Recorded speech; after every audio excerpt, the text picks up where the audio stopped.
दोस्तों, जिंदगी की असली जंग दौलत, ताकत या शोहरत जीतने की नहीं है, बल्कि जिंदगी की सबसे बड़ी जंग है खुश रहना सीखने की। आज मैं आपको भगवान बुद्ध की एक प्रेरणादायक कहानी सुनाऊंगा जो न केवल खुशी का रहस्य बताती है, बल्कि हमें यह भी सिखाती है कि अगर हम खुश रहना सीख जाएं, तो हमारी जीत निश्चित हो जाती है। सोचिए, आप रोज मेहनत करते हैं, सुबह से शाम तक भाग दौड़, घर की जिम्मेदारियां, काम का दबाव, रिश्तों की उलझनें, और दिन के अंत में जब आप अपने बिस्तर पर लेटते हैं, तो मन खुद से पूछता है, क्या मैं सच में खुश हूं? अक्सर जवाब होता है, नहीं। क्यों? क्योंकि हमने खुश रहना भूल दिया है। हम ये मान बैठे हैं कि जब पैसा होगा तब खुश रहेंगे, जब लोग हमें पहचानेंगे तब खुश रहेंगे, जब सब हमारी तारीफ करेंगे तब खुश रहेंगे। लेकिन सच्चाई यह है कि खुशी बाहर की नहीं, भीतर की चीज है। कहानी की शुरुआत बहुत समय पहले भगवान बुद्ध अपने शिष्यों के साथ एक गांव में पहुंचे। गांव के लोग उनसे मिलने आए। हर कोई अपने सवाल, अपनी समस्या, अपनी चिंता लेकर आया था। उनमें से एक धनी व्यापारी भी था। उसके पास सब कुछ था, बड़ी हवेली, जमीन जायदाद, नौकर चाकर, परिवार और नाम दाम। लेकिन उसके चेहरे पर उदासी साफ झलक रही थी। वह बुद्ध के चरणों में गिर पड़ा और बोला, भगवान, मैं बहुत दुखी हूँ। मेरे पास सब कुछ है, फिर भी मन खाली खाली लगता है। कभी भविष्य की चिंता, कभी अतीत का पछतावा। मुझे बताइए, आखिर मैं कैसे खुश रह सकता हूँ? बुद्ध मुस्कुराए। उनकी मुस्कान इतनी गहरी थी कि देखते ही मन शांत हो जाए। उन्होंने कहा, पुत्र, अगर सचमुच खुशी चाहते हो तो आओ, मैं तुम्हें 5 सबक सिखाऊं। अगर इन 5 बातों को समझ लिया तो तुम्हारी जिंदगी में कभी दुख टिक ही नहीं पाएगा। पहला सबक, लोभ छोड़ो। बुद्ध ने एक प्याले में पानी भरवाया।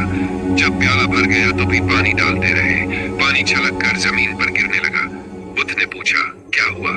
व्यापारी बोला, भगवान, प्याला भर गया है, अब और पानी नहीं आ सकता। बुद्ध बोले, ठीक वैसे ही अगर इंसान का मन इच्छाओं से भर जाए तो उसमें खुशी की जगह नहीं बचती। खुश रहना है तो और चाहिए कि भूख छोड़ो। दूसरा सबक, वर्तमान में जीना। बुद्ध उसे खेत में ले गए। वहां किसान हल चला रहा था। उन्होंने कहा, अगर ये किसान भविष्य की चिंता करे कि फसल कितनी होगी, या अतीत में पछताए कि पिछली बार नुकसान क्यों हुआ, तो क्या ये सही हल चला पाएगा? व्यापारी बोला, नहीं भगवान। बुद्ध बोले, इंसान भी यही भूल करता है, या तो अतीत में जीता है या भविष्य में उलझा रहता है। लेकिन खुशी सिर्फ वर्तमान में मिल सकती है। अभी का पल ही असली है। तीसरा सबक, तुलना छोड़ो। बुद्ध ने गांव के बच्चों को खेलते देखा। कुछ हंस रहे थे, कुछ उदास थे। लोगों ने कहा, ये उदास है क्योंकि ये हार गए। बुद्ध बोले, मनुष्य भी यही करता है, हमेशा दूसरों से तुलना करता है। तुलना हमेशा दुख देती है। अपनी तुलना सिर्फ कल के अपने आप से करो, यही असली जीत है। चौथा सबक, कृतज्ञता का अभ्यास। बुद्ध ने कहा, हर सुबह उठकर सोचो, तुम्हारे पास सांसें हैं, देखने के लिए आंखें हैं, चलने के लिए पाँव है और सोचने के लिए दिमाग है। फिर भी तुम दुखी हो। सोचो, कितने लोग ऐसे हैं जिनके पास ये सब नहीं, फिर भी वे मुस्कुराते हैं। खुश रहना है तो कृतज्ञ होना सीखो।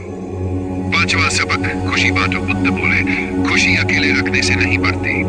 दूसरों की मदद करो, किसी का दुख कम करो, किसी को मुस्कुराने का कारण बनो। जब तुम दूसरों को खुशी दोगे तो तुम्हारा मन भी खुशी से भर जाएगा। व्यापारी का परिवर्तन। व्यापारी बुद्ध के चरणों में गिर पड़ा। उसकी आंखों से आंसू बह निकले।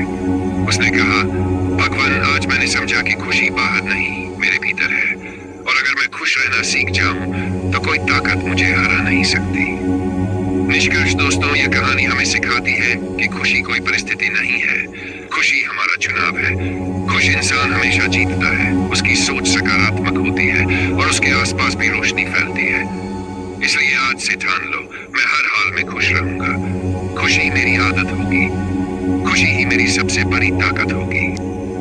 दोस्तों, अगर आपको ऐसी ही प्रेरणादायक कहानियां सुनना अच्छा लगता है तो हमारे सूर्यांश स्टोरी चैनल को अभी सब्सक्राइब करें, वीडियो को लाइक करें, अपने विचार कमेंट में जरूर लिखें ताकि हमारा मोटिवेशन हमेशा आपके साथ जुड़ा रहे।